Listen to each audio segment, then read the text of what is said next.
अस्सलामु अलैकुम व रहमतुल्लाहि व बरकातुहू। औज़ु बिल्लाहि मिनश शैतानिर रजीम। बिस्मिल्लाहिर रहमानिर रहीम। लक़द काना लकुम फ़ी रसूलिल्लाहि उस्वतुन हसना व क़ाला तआला व इन्नका लअला खुलुक़िन अज़ीम वमा अर्सलनाका इल्ला रहमतन लिल आलमीन इन्नल्लाहा व मलाइकतहु युसल्लूना अलन नबी या अय्युहल्लज़ीना आमनू सल्लु अलैहि व सल्लिमू तस्लीमा।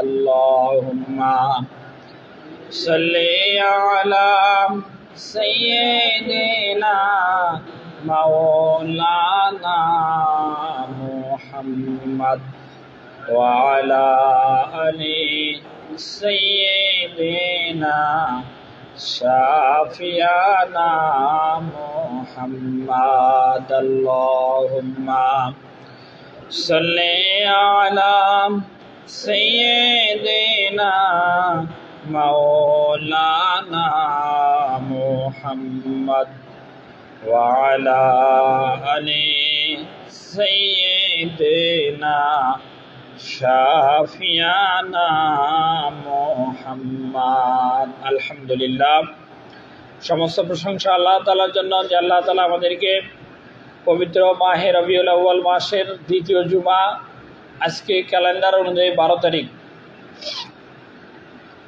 এরকম পবিত্র দিনে পবিত্র সময় জুমার নামাজ আদায় করার উদ্দেশ্যে পৃথিবীর ভিতরে সর্বশ্রেষ্ঠ জায়গা মসজিদে আসার তৌফিক দিলেন। সেই আল্লাহ তাআলার দরবারে কালিমাতুশ শুকরিয়া আদায় করছি, বলছি আলহামদুলিল্লাহ। রাসূল সাল্লাল্লাহু আলাইহি সাল্লামের শানে সংক্ষিপ্ত দরুদ ও সালাম পেশ করছি, পড়ছি সাল্লাল্লাহু আলাইহি ওয়াসাল্লাম। আল্লাহ তাআলা বলেন, লাকাদ কানা লাকুম ফি রাসূলিল্লাহি উসওয়াতুন হাসানা লিমান কানা ইয়ারজুল্লাহা লিকাওয়াল ইয়াউমিল আখির ওয়া যাকারাল্লাহা কাসীরা। এই আয়াতটা সূরা আহজাবের 21 নম্বর আয়াত। এই আয়াতের অর্থ, লাকাদ কানা লাকুম ফি রাসূলিল্লাহ, তোমাদের মধ্যে যিনি রাসূল হিসেবে উপস্থিত আছেন তার ভিতরে অবশ্যই আছে উসওয়াতুন হাসানা। উসওয়াতুন হাসানা মানে উত্তম আদর্শ। তার মানে নবী মুহাম্মদ সাল্লাল্লাহু আলাইহি সাল্লাম যখন সাহাবীদের মাঝে উপস্থিত ছিলেন, সাহাবীদেরকে লক্ষ্য করে আল্লাহ তাআলা বলছেন, এই আয়াতের মুখাতাব প্রথমত সরাসরি সাহাবী, আর দ্বিতীয়ত কিয়ামত পর্যন্ত আগত সকল উম্মতে মুহাম্মাদি। আল্লাহ তাআলা সকল উম্মতে মুহাম্মাদিকে বলতেছেন যে তোমাদের মাঝে যে রাসূল আছে তার জীবনের মধ্যে তোমাদের জন্য আদর্শ আছে এবং সেই আদর্শ অনুযায়ী তোমরা জীবন চালাবে। এই আদর্শ গ্রহণ করবে কারা? পরে বৈশিষ্ট্য আল্লাহ তাআলা বলছেন যে লিমান কানা ইয়ারজুল্লাহ, যারা আল্লাহর দয়ার আশা করে। লিমান মানে যারা, ইয়ারজু মানে আশা করে, আল্লাহ মানে আল্লাহ, আল্লাহর পক্ষ থেকে বিভিন্ন দয়া, রহমত, করুণা এই সকল বিষয়ে আল্লাহর পক্ষ থেকে আশা করে এবং ওয়াল ইয়াউমিল আখির এবং আল্লাহ তাআলার পক্ষ থেকে যে কিয়ামত হবে, পরকাল হবে, পরকালে পূর্ণ বিশ্বাস স্থাপন করে এরা। এবং ওয়া যাকারাল্লাহা কাসীরা, এবং যারা আল্লাহকে অনেক বেশি পরিমাণে জিকির করে, স্মরণ করে। 3 শ্রেণীর মানুষ, যারা আল্লাহর ব্যাপারে আশা করে, 2 যারা পরকালকে নিশ্চিত বলে বিশ্বাস করে, 3 যারা আল্লাহর জিকির, ধ্যান, খেয়াল সর্বদাই মস্তিষ্কে জাগ্রত রাখে, অন্তরে এবং জিহ্বায় সর্ব অবস্থায় আল্লাহর জিকির করে। এই লোকগুলোর জন্য রাসূল সাল্লাল্লাহু আলাইহি সাল্লামের জীবনে রয়েছে আদর্শ। আর রাসূল সাল্লাল্লাহু আলাইহি সাল্লামের জীবনের আদর্শ যদি কেউ গ্রহণ করে তাহলে তার লাভ কি, আর যদি কেউ না করে তাহলে তার ক্ষতি কি, এই সম্পর্কে আল্লাহ তাআলা সূরা আল ইমরানের 31 এবং 32 এই 2 আয়াতে আল্লাহ তাআলা বিস্তারিতভাবে বলেছেন। প্রথম, আল্লাহ তাআলা বলেন, কুল ইন কুনতুম তুহিব্বুনাল্লাহা ফাত্তাবিউনি ইউহিব্বুকুমুল্লাহ ওয়া ইয়াগফির লাকুম যুনুবাকুম আল্লাহু গফুরুর রহিম। এটা 31 নম্বর আয়াত। এই আয়াতে আল্লাহ তাআলা আমাদেরকে লক্ষ্য করে বলেন নবীর মাধ্যমে আল্লাহ তাআলা বলেন, কুল, হে নবী আপনি মানুষদেরকে বলেন, ইন কুনতুম তুহিব্বুন আল্লাহ, যদি তারা আল্লাহকে ভালোবাসতে চায়।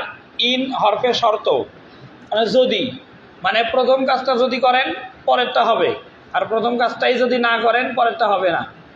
কন্ডিশন থাকে, এরকম কাজকে আরবিতে বোঝানোর জন্য হরফে শর্ত ব্যবহার হয়। আর ইন, আলিফ নুন জের ইন বা হামজা নুন জের ইন, এটা হরফে শর্ত। আল্লাহ তাআলা বলেন, ইন কুনতুম তুহিব্বুন আল্লাহ, ইন যদি, কুনতুম তোমরা, তুহিব্বুন আল্লাহ আল্লাহকে ভালোবাসো, মানে আমরা যদি মনে করি, দাবি করি যে আমি আল্লাহকে ভালোবাসি, এই দাবি যদি আমরা করি, তাহলে আমাদের জন্য করণীয় কাজ হলো আল্লাহ তাআলা তার হাবিবের মাধ্যমে বলাচ্ছেন যে ফাত্তাবিউনি, সে যেন রাসূলের অনুসরণ করে। এই ফাত্তাবিউনির অনুসরণের ব্যাখ্যা দুইটা। একটা হলো দেখে দেখে চলা, যেই লোক সামনে চলে পিছনের লোক সামনে চলা লোককে দেখে সে কিভাবে চলে।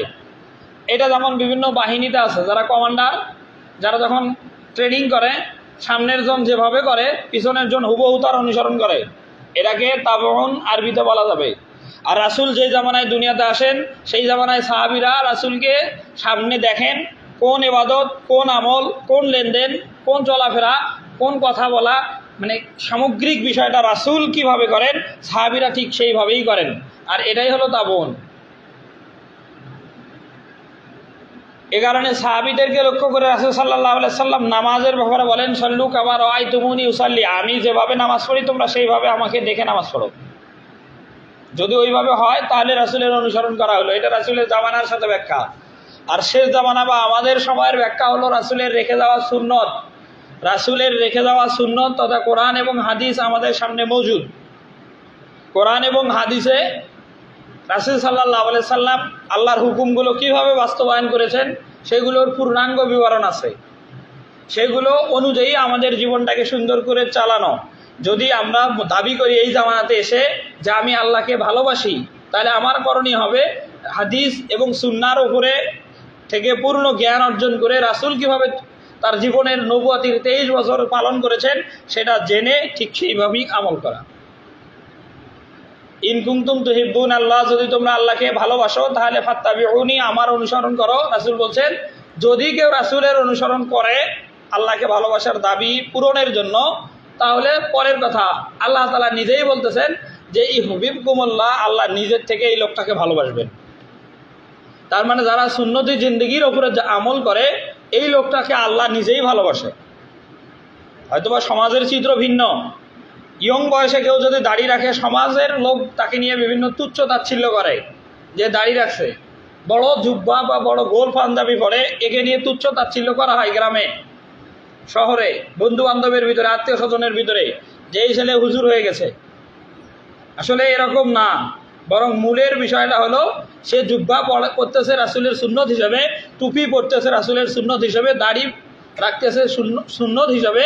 এই আমলগুলো যদি সে আল্লাহর জন্যই রাখে, তাহলে আল্লাহ রাসূলের অনুসরণ হিসেবে সুন্নত হিসেবে পালনের জন্য করে, তাহলে আল্লাহ তাআলা বলছেন যে ফাত্তা ইউহিব্বুকুমুল্লাহ, আল্লাহ ওই লোকটাকে ভালোবাসবে।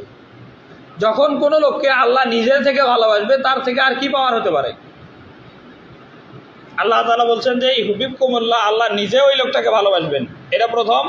দ্বিতীয়ত ওয়াগফির লাকুম যুনুবাকুম, এই লোকটার যদি সুন্নত যে লোকটা পালন করতেছে এই লোকটার যদি কোনো গুনাহ থেকে থাকে, ওয়াগফির লাকুম, আল্লাহ নিজের থেকেই তার গুনাহগুলো মাফ করে দেবেন। এই আয়াত থেকে যেটা কথা, রাসূলের আদর্শ অনুযায়ী কেউ যদি জীবন চালায় তাহলে তার দুইটা লাভ। প্রথম, ওই লোকটাকে আল্লাহ নিজে ভালোবাসবেন, আর দ্বিতীয়ত তার যদি গুনাহ থাকে আল্লাহ মাফ করে দেবেন। এই কারণে একজন ইমানদার মুসলমানের অবশ্যই করণীয় হলো জীবনের প্রত্যেকটা ক্ষেত্রে রাসূল কিভাবে জীবন চালাইছেন, রাসূলের কর্মপদ্ধতি কেমন ছিল, রাসূলের লেনদেন মুআমালাত মুআশারাত কেমন ছিল, ঠিক সেই মাফিকেই নিজের জীবনটাকে চালানো। আয়াতের শেষ কথা, আল্লাহু গফুরুর রহিম, আল্লাহ তাআলা হলেন বান্দার উপরে ক্ষমাশীল এবং বান্দার উপরে দয়াবান। ক্ষমাশীলের ব্যাখ্যা হলো কেউ যদি সুন্নতের ওপরে রাসূলের অনুসরণের ওপরে চলা যখনই শুরু করবে তখনই আল্লাহ তাআলা তার জীবনের গুনাহগুলো মাফ করে দেবেন। এবং দয়াশীল হলো এরকম, দয়াশীলের ব্যাখ্যা হলো এরকম, ওই লোকটার সুন্নতি জিন্দেগি পালন করার জন্য রাসূলের আদর্শ অনুযায়ী নিজের জীবন চালাতে যদি কোনো প্রতিবন্ধকতা থাকে, এই প্রতিবন্ধকতাগুলো আল্লাহ তার নিজ থেকে বান্দার জন্য দূর করে দেবেন এবং সুন্নতের উপরে চলাটাকে সহজ করে দেবেন। পরের আয়াত 32, এই আয়াতে বিপরীতমুখী কথা। আল্লাহ তাআলা বলছেন যে কুল আতিউল্লাহ ওয়ার রাসূল, তোমরা সকল নবী করিম সাল্লাল্লাহু আলাইহি সাল্লামকে আল্লাহ তাআলা বলছেন যে মানুষদেরকে আপনি বলেন তারা যেন আতিউল্লাহ ওয়া আতিউর রাসূল, আল্লাহ এবং তার রাসূলের আনুগত্য করে। মানে আল্লাহ যেভাবে বলছেন, রাসূল যেভাবে করেছেন, ঠিক সেই মাফিক প্রত্যেকটা মানুষ যেন তার জীবনটাকে চালায়। ফাইন তাওয়াল্লাহ, যদি সে মুখ ফিরিয়ে নেয়, তাওয়াল্লাহ শব্দের অর্থ হলো পৃষ্ঠ প্রদর্শন করা, মুখ ফিরিয়ে নেওয়া, যেরকম বলা হচ্ছে ওই রকম না করে উল্টা করা। আল্লাহ তাআলা বলতেছেন যে আল্লাহর হুকুম মানো রাসূলের তরিকার উপরে, রাসূলের সুন্নতের উপরে, কিন্তু দেখা যাচ্ছে একজন মানুষ আল্লাহর হুকুম মানতেছে না, রাসূলের তরিকার উপরে নিজের জীবন চালাচ্ছে না, তার মানেই সে এই বিষয়গুলো থেকে মুখ ফিরিয়ে নিল, উল্টা মুখে চলে গেল, পৃষ্ঠ প্রদর্শন করলো। দেখা যাচ্ছে নামাজ পড়ার হুকুম কেবলামুখী হয়ে পশ্চিম মুখে, কেউ যদি নামাজ ইচ্ছাকৃতভাবে জানার পরেও শোনার পরেও পূর্ব দিক করে নামাজ পড়ে, ব্যাপারটা এরকম। পিতা হিসেবে সন্তানকে একটা কাজের আদেশ করতেছে আর সন্তান তার ঠিক বিপরীত করতেছে, এইরকম যদি হয় তাহলেই সেটাই তাওয়াল্লাহ আরবিতে। আর আল্লাহ তাআলা বলছেন যে হে নবী আপনি মানুষদেরকে বলেন কুল আতিউল্লাহ ওয়ার রাসূল, হে নবী আপনি মানুষদেরকে বলেন তারা যেন আল্লাহর আনুগত্য করে, রাসূলের আনুগত্য করে। ফাইন তাওয়াল্লাহ, যদি তারা মুখ ফিরিয়ে নেয় যে আমি আল্লাহর আনুগত্য করব না, রাসূলকে মানব না, ব্যাপারটা যদি এরকম হয়, আল্লাহ তাআলা বলছেন যে আল্লাহু লা ইউহিব্বুল কাফিরিন, এরা হলো কাফের আর আল্লাহ এদেরকে ভালোবাসে না।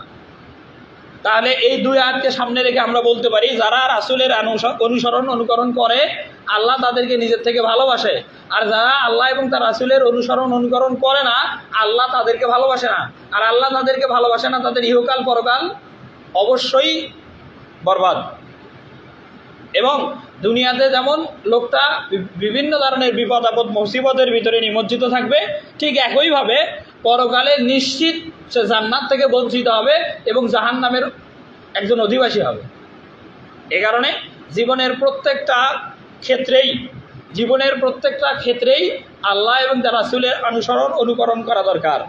আর একজন মানুষ যখনই রাসূলের অনুসরণ অনুকরণ এবং রাসূলের সুন্নতের উপরে জীবন চালাবে, সেই লোকটা যেন পুরো কোরআন শরীফের উপরেই আমল করলো।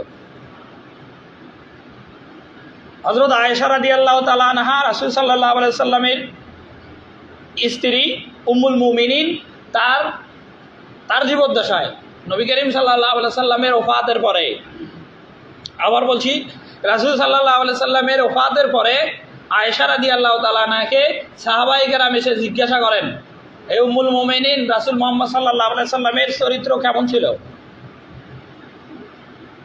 এই হাদিসের এতটুকুর ব্যাখ্যা দুইটা। প্রথম ব্যাখ্যা হলো যারা প্রশ্নকারী তারা যেই সময় হয়তো বা মুসলমান হয়েছে খোলাফায়ে রাশিদিনের জামানায়, তারা নবী মুহাম্মদ সাল্লাল্লাহু আলাইহি সাল্লামকে নবুয়াতি জিন্দেগিতে তারা পান নাই, যার কারণে হয়তো বা জিজ্ঞাসা করেছেন যে রাসূল সাল্লাল্লাহু আলাইহি সাল্লামের চরিত্র কেমন ছিল, এটা। আর দ্বিতীয় ব্যাখ্যা হলো একজন মানুষের চরিত্র কত ভালো আর কত খারাপ এটা স্ত্রীর চেয়ে ভালো কেউ বলতে পারে না। একজন মানুষের চরিত্র কত ভালো আর কত খারাপ এটা একমাত্র তার স্ত্রী সবচেয়ে বেশি ভালো জানে। এই কারণে রাসূল সাল্লাল্লাহু আলাইহি সাল্লামের চরিত্রের ব্যাপারে সাহাবায়ে কেরাম অন্য কারো কাছে জিজ্ঞাসা না করে হযরত আয়েশাকেই জিজ্ঞাসা করেন যে রাসূলের চরিত্র কেমন ছিল। স্ত্রী হিসেবে হযরত আয়েশা রাদিয়াল্লাহু তাআলা জবাব দিতে পারতেন, ভালো খারাপ এই অনেক বলতে পারতেন, কিন্তু তা না বলে সাহাবায়ে কেরামকে প্রশ্নকারী যারা সাহাবী তাদেরকে রাসূল সাল্লাল্লাহু আলাইহি সাল্লামের চরিত্রের জবাব দিতে গিয়ে বলছেন আনতুম আকরাউনাল কিতাব, যে তোমরা কি আল্লাহর কোরআন পড়ো না? সাহাবায়ে কেরাম উত্তর দিয়েছেন নাম, যে আমরা অবশ্যই আল্লাহর কোরআন পড়ি। তখন সাহাবায়ে কেরামকে আয়েশা রাদিয়াল্লাহু তাআলা বলেন যে তাহলে তো তোমাদের এই কথা জিজ্ঞাসা করার মানে কোনো অর্থ হয় না যে কানা খুলুকুল কোরআন, রাসূল সাল্লাল্লাহু আলাইহি সাল্লামের চরিত্র ছিল কোরআন। এর ব্যাখ্যা হলো রাসূল সাল্লাল্লাহু আলাইহি সাল্লামের জীবনটাই এমন সুন্দর ছিল, এমন আল্লাহর হুকুমের বাস্তব নমুনা ছিল। কোরআনে আল্লাহর হুকুমগুলো যেভাবে বলা আছে রাসূল সাল্লাল্লাহু আলাইহি সাল্লামের জিন্দেগিটা ওইভাবেই চলেছেন। কোরআনটাকে যদি কেউ থিওরি হিসেবে নেয়, আর রাসূল মুহাম্মদ সাল্লাল্লাহু আলাইহি সাল্লামের নবুয়তের 23 বছর জিন্দেগিটা ছিল প্র্যাকটিক্যাল। কোরআন যদি থিওরি হিসাবে নেয়, রাসূল মুহাম্মদ সাল্লাল্লাহু আলাইহি সাল্লামের 23 বছরের জিন্দেগিটা ছিল প্র্যাকটিক্যাল। এরপরে রাসূল সাল্লাল্লাহু আলাইহি সাল্লামের চরিত্র আরও কত ঊর্ধ্বে, এটা আল্লাহ তাআলা বলছেন সূরা কলমে, নুন অল কলামি ওয়া মা ইয়াসতুরুন মা আনতা বিনি'মাতি রাব্বিকা বিমাজনুন ওয়া ইন্নাকা লা আজরান গায়রা মামনুন ওয়া ইন্নাকা লা আলা খুলুকিন আযীম। এই প্রথম 4 আয়াতে রাসূল মুহাম্মদ সাল্লাল্লাহু আলাইহি সাল্লামকে আল্লাহ তাআলা বলছেন, যেই জামানায় রাসূল সাল্লাল্লাহু আলাইহি সাল্লামকে মক্কার কাফেরেরা, আবার বলছি রাসূল সাল্লাল্লাহু আলাইহি সাল্লাম 17 বছর বয়সে হিলফুল ফুজুল সংগঠন গঠন করেন। হিলফুল ফুজুল শান্তি সংঘ নামে একটা সমিতি বা সংগঠন তৈরি করেন, যেই সংগঠনের মূল উদ্দেশ্য ছিল সেই জামানার জাহিলিয়াতের সময়ে মক্কাতে যারা সিরিয়া, দামেস্ক, হেজাজ এই বিভিন্ন দেশ থেকে যারা ব্যবসা বাণিজ্য করার জন্য হজের মৌসুমে মক্কা শরীফে আসতো, এই লোকগুলো যখন মক্কা থেকে আবার ব্যবসা করার পরে তাদের বাণিজ্যিক যে অর্থ বা মালামাল নিয়ে তারা আবার চলে যেত, মক্কাতে জাহিলিয়াতের যুগ থাকার কারণে মক্কার যারা দুষ্ট বা খারাপ শ্রেণীর লোক তারা এই মালামালগুলো লুট করতো। আর তাদেরকে নিরাপত্তা যেন দেওয়া যায়, ব্যবসায়ীরা যেন নির্বিঘ্নে তাদের মালামাল, অর্থ সম্পদ, মহিলারা তাদের যেন ইজ্জত এবং সর্বোপরি মক্কাতে যেন শান্তি প্রতিষ্ঠিত হয়, সেই লক্ষ্যে রাসূল মুহাম্মদ সাল্লাল্লাহু আলাইহি সাল্লাম যখন তার বয়স 17 বছর, তখনই মক্কার আবু বকর রাদিয়াল্লাহু তাআলা আনহু সহ বেশ কিছু মানুষদেরকে সাথে নিয়ে হিলফুল ফুজুল সংগঠন তৈরি করেন। আর এই সংগঠন এর কারণে মক্কাতে যেমন শান্তি আনার জন্য মুহাম্মদ সাল্লাল্লাহু আলাইহি ওয়াসাল্লাম আপ্রাণ প্রচেষ্টা করেন, ঠিক একইভাবে মক্কার লোকেরা তার কর্মপদ্ধতির ওপরে আশ্বস্ত হয়ে, মানে কর্মপদ্ধতি সন্তুষ্ট হয়ে তাকে আল আমিন উপাধি দেয়। এবং 17 বছর থেকে নবুয়াত পান 40 বছরে, বয়স যখন 17 তখন থেকেই মক্কাতে শান্তি আনার জন্য তার চেষ্টা। বয়স 40-এ গিয়ে নবী হন, মধ্যবর্তী সময়ের ব্যবধান 23 বছর। 23 বছরে মক্কাতে পূর্ণাঙ্গ শান্তি আনতে তিনি সক্ষম হন নাই, কেননা সেই সময় তার নিজের ঐকান্তিক প্রচেষ্টাটা ছিল সর্বোচ্চ, কিন্তু আল্লাহ তাআলার পক্ষ থেকে দিক নির্দেশনা তথা ওহী ছিল না। আর 40 বছরে যখন তিনি ওহী পান, নিজের চেষ্টা এবং আল্লাহ তাআলার পক্ষ থেকে দিক নির্দেশনা তথা ওহী দুইটা সংযুক্ত হওয়ার কারণে পরের 40 থেকে 63 বছর পর্যন্ত এই 23 বছরের প্রচেষ্টায় মক্কা সর্বোচ্চ শান্তির নগরী হিসেবে প্রতিষ্ঠিত হয়। আমরা যে সূরাটা পড়ি অনেকে হয়তো বুঝি না, সূরা 3-এ আল্লাহ তাআলা যে শপথ করেছেন, এই শপথের ক্ষেত্রে মক্কাকে নিরাপদ নগরী, আর যেই জামানায় জাহিলিয়াত মানুষের ব্যাপারে এতটাই আতঙ্কিত থাকতো, মেয়েরা তাদের সতীত্বের ব্যাপারে আতঙ্কে থাকতো, ধনীরা তাদের ধন সম্পদের ব্যাপারে আতঙ্কে থাকতো, ছোট ছোট মেয়ে বাচ্চাগুলো তাদের জীবনের ব্যাপারে আতঙ্ক থাকতো, যে কখন হয়তো আমার নিজের বাবার হাতেই আমাকে হত্যা হওয়া লাগবে। ধনীরা ভাবতো যে আমার সন্তান, আমার সম্পদ কে কখন লুণ্ঠন করে নেয়। আবার মেয়েরা ভাবতো যে আমার ইজ্জত মানে এতটাও অনিরাপদ যে জাহিলিয়াতের সময় ছেলের কাছে মায়ের ইজ্জত নিরাপদ ছিল না, আবার মেয়ের ইজ্জত বাপের কাছেই নিরাপদ ছিল না, ভাইয়ের কাছে বোনের ইজ্জত নিরাপদ ছিল না, এরকম একটা সময়। আর সেই সময়টা এই নবী করিম সাল্লাল্লাহু আলাইহি সাল্লামের চেষ্টা এবং আল্লাহর ওহীর হুকুমের নির্দেশনা অনুযায়ী রাসূলের কর্ম পরিচালনা করার কারণে দেখা যায় অল্প সময়ের ভিতরে একটা নিরাপদ নগরীতে পরিণত হয়। আর সেই নিরাপদ নগরীর বর্ণনা আল্লাহ তাআলা বলছেন সূরা 3-এ, ওয়াত-তিনি ওয়াজ-জাইতুন ওয়া তুরি সিনিন ওয়া হাযাল বালাদিল আমিন। এই বালাদুন মানে হলো নগরী, আর আমিন মানে হলো নিরাপদ। ওয়া মানে এবং হাজা মানে এই বলতে কাবাঘর বা মক্কা নগরীকে আল্লাহ তাআলা বুঝিয়েছেন যে এই হলো নিরাপদ নগরীর শপথ। তার মানে এই নগরীর শপথ সূরা 3 যখন নাজিল হয়, সেই সময়েই মক্কা নগরী পরিপূর্ণ নিরাপদ সবাই পেয়ে যায়, নিরাপত্তা পেয়ে যায়। এখানে কোনো অশান্তি, অরাজকতা, লুটপাট, চুরি, ডাকাতি, ধর্ষণ বা জাহিলিয়াতের যত কাজ ছিল একটাও ছিল না। সবগুলো যখন বন্ধ হয় তখনই আল্লাহ তাআলা বলেন যে ওয়া হাযাল বালাদিল আমিন, শপথ এই পবিত্র মানে নিরাপদ নগরীর। একইভাবে এই মক্কা নগরীর বৈশিষ্ট্য দিয়ে আল্লাহ তাআলা আলাদা আর একটা সূরা নাজিল করেন, সেই সূরার নাম সূরা বালাদ। বালাদ মানে মক্কা নগরী। এটা কোরআন শরীফের 90 নম্বর সূরা 30 পারাতে আছে।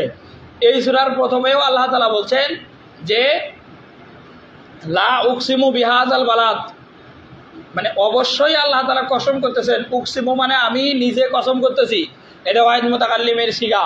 আল্লাহ তাআলা নিজে কসম করতেছেন যে বিহাযাল বালাদ, এই পবিত্র নগরী। ও আন্তা হিল্লুম বিহাযাল বালাদ, এই নগরী আপনার, ওয়া মানে এবং আন্তা মানে তুমি, আন্তা বলতে এখানে মুহাম্মদ সাল্লাল্লাহু আলাইহি ওয়াসাল্লামকে আল্লাহ তাআলা বুঝিয়েছেন। ও আন্তা হিল্লুন, হিল্লুন মানে হালাল, ও আন্তা হিল্লুম বিহাযাল বালাদ, এই নগরী আপনার জন্য হালাল। এই কথা বলার কারণ হলো মক্কার নগরীতে যখন নবী মুহাম্মদ সাল্লাল্লাহু আলাইহি ওয়াসাল্লাম ইসলামের দাওয়াত কাফেরদের কাছে দেন দিনে রাতে সর্বক্ষণভাবে, এই সময়ে মক্কার কাফেরেরা রাসূলকে শত্রু হিসেবে, প্রতিপক্ষ হিসেবে গ্রহণ করে। আর প্রতিপক্ষ হিসেবে গ্রহণ করার কারণে মক্কার লোকেরা রাসূল সম্পর্কে 3 কর্মপদ্ধতি তারা বাস্তবায়ন করার সিদ্ধান্ত নেয় দারুন নাদওয়ায়। এই 3 পদ্ধতি হলো ওয়াইজ ইয়ামকুরু বিকাল্লাযিনা কাফারু, সূরা আনফালের 30 নম্বর আয়াত। ওয়াইজ ইয়ামকুরু বিকাল্লাযিনা কাফারু, ওয়া মানে এবং, ইজ মানে যখন, ইয়ামকুরু মানে চক্রান্ত করে, বিকা মানে তোমার ব্যাপারে, আল্লাযিনা মানে যারা, কাফারু মানে কাফের। মক্কার কাফেররা যখন এ নবী আপনার ব্যাপারে চক্রান্ত গ্রহণ করে বা সিদ্ধান্ত নেয় যে ইয়াকতুলুকা, তারা আপনাকে হত্যা করবে, আও ইয়াসবিতুকা, অথবা তারা আপনাকে গৃহবন্দী করে রাখবে। ইয়াকতুলুকার ব্যাখ্যা হলো হিজরতের রাতে নবীকে তারা হত্যা করার জন্য ঘর ঘিরে ফেলেছিল, যে নবী বের হবেন তাকে হত্যা করব। আর ইয়াসবিতুকা এর ব্যাখ্যা হলো শিয়াবে আবি তালিবে রাসূল সাল্লাল্লাহু আলাইহি সাল্লামকে 3 বছর গৃহবন্দী করে রাখা হয়।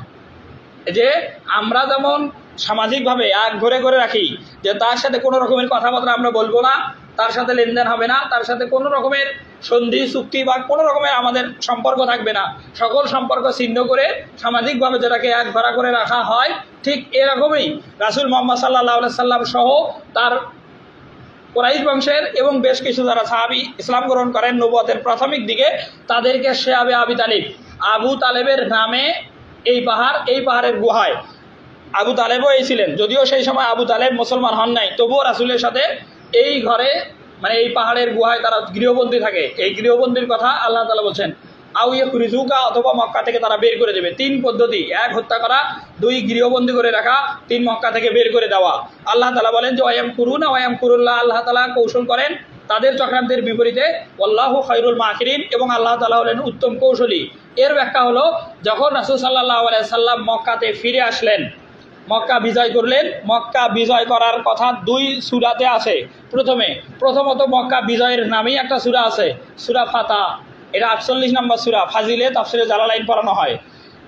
সূরা ফাতার প্রথম আয়াত আল্লাহ তাআলা বলছেন যে ইন্না ফাতাহনা লাকা ফাতহাম মুবিনা, ইন্না মানে নিশ্চয়, ফাতাহনা মানে আমি বিজয় দান করেছি, ফাতহাম মুবিনা মানে স্পষ্ট একটা বিজয়, সেটা হলো মক্কা বিজয়।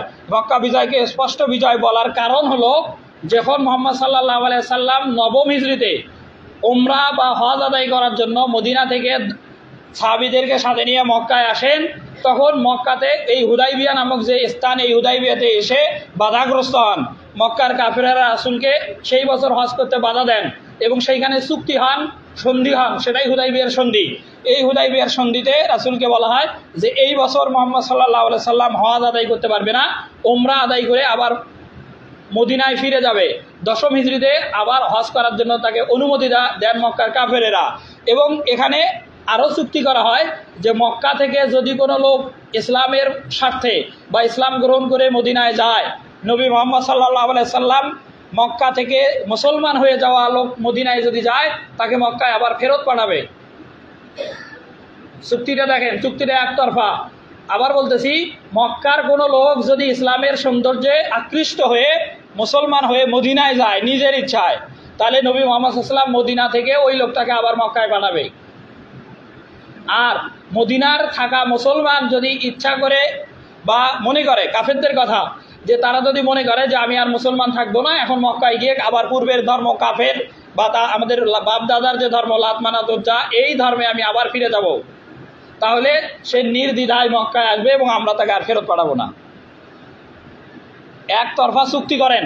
এবং রাসূল সাল্লাল্লাহু আলাইহি সাল্লামের নামের শেষে মুহাম্মদ ইবনে আব্দুল্লাহ লেখেন, মুহাম্মাদুর রাসূলুল্লাহ, এই সূরার শেষ আয়াত।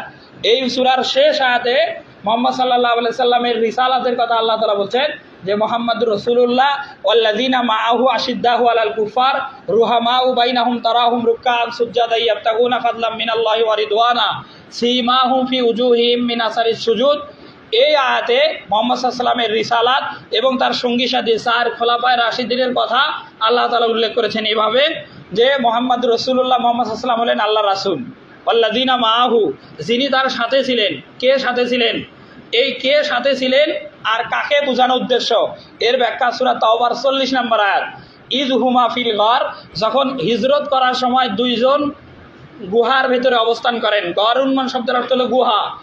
ইজ ইয়াকুলু, যখন একজন বলছিল লি সাহিবিহিমা, তার অপর আরেক সঙ্গীকে, যে লা তাহজান, ভয় পেও না, ইন্নাল্লাহা মাআনা, নিশ্চয় আল্লাহ আমাদের সাথে আছেন। এইখানে গুহার ভিতরে দুইজন ছিল, একজন মুহাম্মদ সাল্লাল্লাহু আলাইহি সাল্লাম, আরেকজন আবু বকর রাদিয়াল্লাহু তাআলা হিজরতের সময়।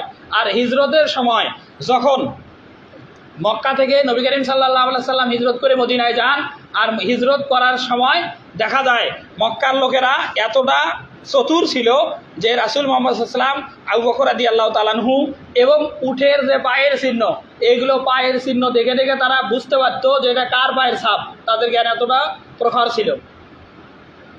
এই যুগে রাসূল সাল্লাল্লাহু আলাইহি সাল্লামকে তারা খোঁজেন এবং খুঁজতে খুঁজতে ওই গুহার, যেই গুহাতে হিজরতের রাতে রাসূল সাল্লাল্লাহু আলাইহি সাল্লাম এবং আবু বকর রাদিয়াল্লাহু তাআলা আনহু আশ্রয় নেন, সেই গুহার কাছে এসে আবু বকর রাদিয়াল্লাহু তাআলা আনহু যখন দেখতে পান যে গুহার একেবারে দ্বার প্রান্তে কাফেরেরা, যে আবু বকর রাদিয়াল্লাহু তাআলা আনহু দেখেন যে কাফেরদের পা দেখা যাচ্ছে, কাফেররা যদি আমাদের দিকে শুধু দৃষ্টিটা নিচের দিকে করে তাহলে আমাদেরকে দেখতে পাবে এবং আমরা ধরা পড়ে যাব। এই কথা তখন বলছিলেন ইজ হুমা ফিল গার, যখন দুইজন গুহার ভিতরে অবস্থান নিয়েছিলেন। ইজ ইয়াকুলু লি সাহিবিহিমা, ওই দুই সঙ্গীর একজন আরেকজনকে বলতেছিল যে আমরা তো ধরা পড়েই গেলাম প্রায়। আর তখন আরেকজন বলছিল লা তাহজান, ভয় পেও না, ইন্নাল্লাহা মাআনা। বলছিল আবু বকর রাদিয়াল্লাহু তাআলা আনহু আমরা ধরা পড়ে গেলাম। আর রাসূল মুহাম্মদ সাল্লাল্লাহু আলাইহি ওয়াসাল্লাম সান্ত্বনা দিয়ে আবু বকর রাদিয়াল্লাহু তাআলা আনহুকে বলছিল যে লা তাহজান, ভয় পেও না, ইন্নাল্লাহা মাআনা, আল্লাহ আমাদের সাথে আছেন, আমরা এখানে দুইজন না বরং তিনজন আছি। আর এই কথাই সূরা ফাতার শেষ 28 নম্বর আয়াতে আল্লাহ বলছেন যে আল্লাযিনা মাআহু, যারা রাসূলের সাথে ছিল, রাসূলের সাথে ছিল আবু বকর রাদিয়াল্লাহু তাআলা আনহু। এবং আশিদ্দাহু আলাল কুফার, যে লোকটা কাফেরদের ব্যাপারে অধিক মজবুত, আশিদ্দুন এটা ইসমে তাবদিল বা সবথেকে দৃঢ়, সবথেকে মজবুত, সবথেকে কঠোর যিনি, তাকে বোঝানোর জন্য আশিদ্দা বা ইসমে তাবদিল ব্যবহার হয়। আশিদ্দাহু আলাল কুফার, যারা কাফেরদের ব্যাপারে সবথেকে বেশি কঠোর, আর কাফেরদের ব্যাপারে সবথেকে বেশি কঠোর অবলম্বন বা নীতি অবলম্বন করেছিলেন হযরত ওমর রাদিয়াল্লাহু তাআলা আনহু। এই অংশের ব্যাখ্যা হযরত ওমর রাদিয়াল্লাহু তাআলা আনহু। এরপরে তৃতীয়, তারপর রুহামাউ বাইনাহুম বলতে যারা সকলের ব্যাপারে, যেই লোকটা সকলের ব্যাপারে অনেক দয়াশীল ছিলেন। হযরত ওসমান রাদিয়াল্লাহু তাআলা আনহুর জীবনী যারা জানে তাদের এরকম একটা ঘটনা অবশ্যই আছে যে রাসূল সাল্লাল্লাহু আলাইহি সাল্লাম যখন মক্কাতে এবং মদিনায় ইসলাম প্রচার করেন, সাহাবীরা দেখা যায় গরিব শ্রেণীর সাহাবীরা যখন ইসলাম গ্রহণ করেন, তারা বিভিন্ন কূপ থেকে পানি তুলে যে খাবেন, এই কূপগুলো কাফেরদের নিয়ন্ত্রণে ছিল, যার কারণে কাফেররা মুসলমান সাহাবীদেরকে পানি দিত না। কূপগুলো কাফেরদের নিয়ন্ত্রণে থাকার কারণে কাফেররা মুসলমান সাহাবীদেরকে পানি দিত না। আর এ কারণে বীরের রুম নামক, মক্কার অদূরে কাবাঘরের পাশেই অল্প কিছু দূরে বীরের রুম, বীরুন শব্দের অর্থ হলো কূপ, আর রুম একটা কূপের নাম। এই বীরের রুম নামক যে কূপ, এটা হযরত ওসমান রাদিয়াল্লাহু তাআলা আনহু অনেক পরিমাণ টাকা দিয়ে, যা বাজার মূল্যের থেকে বহুগুণ বেশি, এই টাকা দিয়ে কিনে নিয়ে সকল মুসলমানদের জন্য ওয়াকফ করে দেন যে এই কূপের পানি তুলে সকল মুসলমান খেতে পারবে। এই শব্দে রুহামাউ বাইনাহুম, এর দ্বারা হযরত ওসমান রাদিয়াল্লাহু তাআলা আনহুকে বলা হয়েছে। এবং তারাহুম রুকান সুজ্জাদা ইয়াবতাগুনা ফাদলাম মিনাল্লাহি ওয়া রিদওয়ানা, যে রাসূল সাল্লাল্লাহু আলাইহি সাল্লাম বলেন যে আর একজন সাহাবীর কথা আল্লাহ বলছেন এখানে, এই সাহাবী হলো তারাহুম, আপনি তাদেরকে দেখবেন, রুকান রুকুরত অবস্থায়, সুজ্জাদান সিজদারত অবস্থায়, ইয়াবতাগুনা ফাদলাম মির রাব্বিহিম ওয়া রিদওয়ানা, তারা আল্লাহর সন্তুষ্টি এবং কল্যাণ এটা কামনা করবে তারা। এটাকে হযরত আলী রাদিয়াল্লাহু তাআলা আনহু, আমরা জানি বিশেষ কোনো এক যুদ্ধে হযরত আলী রাদিয়াল্লাহু তাআলা আনহুর পায়ে তীর বিদ্ধ হয় এবং সেই তীর খোলার জন্য বিভিন্ন সময় চেষ্টা করা হয়, কিন্তু তীর যখন বের করবে এর যে যন্ত্রণা, এই যন্ত্রণায় হযরত আলী রাদিয়াল্লাহু তাআলা আনহু অনেক যন্ত্রণা পান, যার কারণে কেউ সেই সময় তীরটা বের করতে পারে নাই। আর নবী করিম সাল্লাল্লাহু আলাইহি সাল্লাম পর্যন্ত যখন খবর যায়, তখন নবী করিম সাল্লাল্লাহু আলাইহি সাল্লাম বলেন, যখন আলী রাদিয়াল্লাহু তাআলা আনহু নামাজে দাঁড়াবে, সেই সময় যদি তীরটা বের করা হয়, আলী রাদিয়াল্লাহু তাআলা আনহু টের পাবে না। এবং বাস্তবিকই দেখা যায় যে আলী রাদিয়াল্লাহু তাআলা আনহু যখন নামাজে দাঁড়ান, সাহাবীরা সেই সময় তার পা থেকে তীরটা বের করেন। নামাজের পর আলী রাদিয়াল্লাহু তাআলা আনহু নিজেই বলেন যে আমার পা থেকে তীর কখন কে বের করেছে। এইভাবে তাদের নামাজে মনোনিবেশ ছিল। আর এই রকম নামাজ যাদের, তাদের নামাজই আল্লাহ তাআলার কাছে খুজুওয়ালা নামাজ বা সেই নামাজই হেফাজতকারী নামাজ। আর এই নামাজ যাদের, তারাই জান্নাতুল ফেরদাউসের ওয়ারিস হবেন। 18 নম্বর সূরা মুমিনুন, সূরা মুমিনুনের প্রথমের দিকে আল্লাহ তাআলা বলছেন যে ওয়াল্লাযিনা হুম ফি সালাতিহিম খাশিউন, যারা নামাজের ব্যাপারে অধিক বিনয়ী, ওয়াল্লাযিনা হুম আলা সালাওয়াতিহিম ইউহাফিজুন, যারা নামাজকে হেফাজত করে। আর এই হেফাজত যারা করে, এই যারা নামাজ গুরুত্বপূর্ণভাবে খুশু এবং খুজু, বিনয় এবং বিনম্রতার সাথে যারা নামাজ আদায় করে, এই লোকগুলো একটা বৈশিষ্ট্য, জান্নাতুল ফেরদাউসের অধিকারী যারা হবে তাদের। শেষের দিকে বলেন যে উলাইকা হুমুল ওয়ারিসুন, এরা হবে ওয়ারিস। যেমন বাবার রেখে দেওয়া সম্পদের মালিক যেমন হয় একজন সন্তান, ঠিক একইভাবে একজন মানুষ যদি এই গুণাবলী অর্জন করতে পারে, এই লোকটা অবশ্যই ওয়ারিস হবে। আল্লাযীনা ইয়ারিসুনাল ফিরদাউসা হুম ফিহা খালিদুন, সেই ওয়ারিস হবে জান্নাতুল ফিরদাউসের। এরকম তো মুহাম্মদ সাল্লাল্লাহু আলাইহি সাল্লামকে আল্লাহ তাআলা বিজয় দান করেছিলেন যে কথা থেকে এত দূর পর্যন্ত, সেই বিজয়ের কথা সূরা ফাতার প্রথমের দিকে আল্লাহ তাআলা বলছেন যে ইন্না ফাতাহনা লাকা ফাতাহাম মুবিনা। আল্লাহ তাআলা মুহাম্মদ সাল্লাল্লাহু আলাইহি সাল্লামকে একটা মহান বিজয় দান করেছেন। আর সেই বিজয়ের বাস্তব রূপ মক্কা বিজয়ের দিনে। সেই আবার বিজয়ের কথা আবারও সূরা নাসরের দ্বিতীয় আয়াতে বলা আছে যে রাআইতান নাস ইয়াদখুলুনা ফি দীনিল্লাহি আফওয়াজা, যে আপনি যখন দেখবেন মানুষেরা দলে দলে ইসলামের দিকে প্রবেশ করবে। সেই দল কিভাবে, যখন নবম হিজরিতে মুহাম্মদ সাল্লাল্লাহু আলাইহি সাল্লাম হজ করতে হুদায়বিয়ায় বাধাপ্রাপ্ত হওয়ার কারণে ফিরে যান, আর দশম হিজরিতে চুক্তি অনুযায়ী পরের বছর হজ করার জন্য আবার মক্কায় আসেন। মদিনা থেকে হজ করার জন্য রাসূল মুহাম্মদ সাল্লাল্লাহু আলাইহি সাল্লাম সঙ্গী সাথী সাহাবী নেন 10,000। এই 10,000 সাহাবী নিয়ে মক্কার উদ্দেশ্যে রওনা করেন পায়ে হেঁটে। আবার মদিনা থেকে মক্কায় আসতে আসতে এই সাহাবীর সংখ্যা হয়ে যায় প্রায় 1.5 লক্ষ। মক্কা থেকে মদিনা থেকে রওনা করেন 10,000 সাহাবী সাথে নিয়ে, আর মক্কায় এসে হজ যখন করেন, এই হজের মক্কার প্রান্তরে প্রবেশ করতে করতেই মসজিদুল হারামের যে এরিয়া, এই এরিয়ার ভিতরে প্রবেশ করতে করতে সাহাবী সংখ্যা হয়ে যায় 1.5 লক্ষ, 1,25,000। এই যে বাকি যে 1,14,000 বা 1,15,000 সাহাবী যোগ হইল, মদিনা থেকে যখনই রাসূল সাল্লাল্লাহু আলাইহি ওয়াসাল্লাম বের হয়েছেন, রাস্তার লোকেরা, একটা এলাকার পুরো এলাকার লোকেরা তারা আগে থেকে প্রস্তুত গ্রহণ করে রাসূলের অপেক্ষায় থাকেন। এবং যখনই রাসূল সাল্লাল্লাহু আলাইহি ওয়াসাল্লাম রাস্তায় বের হন, যখনই একটা এলাকায় পৌঁছে যান, তখনই ওই এলাকার সকল লোক একটা দল, একটা লোক নয়, দুইটা লোক নয়, বরং একটা দল, বড় একটা দল বা মিছিলের মতো পুরো দলটাই রাসূলের দলের সাথে হজে যে তারা যে পায়ে হেঁটে আসতেছে এই দলের সাথে যোগ দেন। আল্লাহ সেটাই বলেন যে অরাইতান নাস, আপনি দেখতে পাবেন, রাইতা মানে দেখতে পাওয়া, নাসুন মানে মানুষ, আপনি মানুষদেরকে দেখতে পাবেন, সায়াদখুলুনা, খুব শীঘ্রই তারা প্রবেশ করবে, ফি দীনিল্লাহ মানে আল্লাহর দিনে তথা ইসলামে প্রবেশ করবে, আফওয়াজা মানে দলে দলে।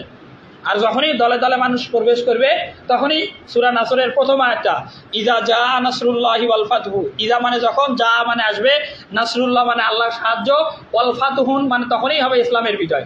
আর সেই বিজয় রাসূল সাল্লাল্লাহু আলাইহি সাল্লাম মক্কা বিজয়ের মাধ্যমে করেছিলেন। আল্লাহ তাআলা আমাদেরকে সেই রাসূল, সেই মুহাম্মদ সাল্লাল্লাহু আলাইহি সাল্লামের উম্মত বানিয়েছেন। এর জন্য আমরা আল্লাহর দরবারে শুকরিয়া আদায় করছি, বলছি আলহামদুলিল্লাহ। তো এই মুহাম্মদ সাল্লাল্লাহু আলাইহি সাল্লামের অনুকরণ যারা আমরা জীবনের প্রত্যেকটা ক্ষেত্রে করব, তাদের জন্যই যেহেতু আল্লাহ তাআলা বলছেন যে আল্লাহ নিজের থেকে তাদেরকে ভালোবাসবেন, এই কারণে আল্লাহ তাআলার প্রিয় হাবিব এর অনুসরণ আমাদেরকে প্রত্যেকটা পদে পদে করে আল্লাহ তাআলার প্রিয় ভালোবাসার পাত্র হওয়ার তৌফিক আল্লাহ আমাদের সকলকে দান করুক। সকলে বলি আল্লাহুম্মা আমিন। যারা পরে আসলাম তারা সুন্নাত নামাজ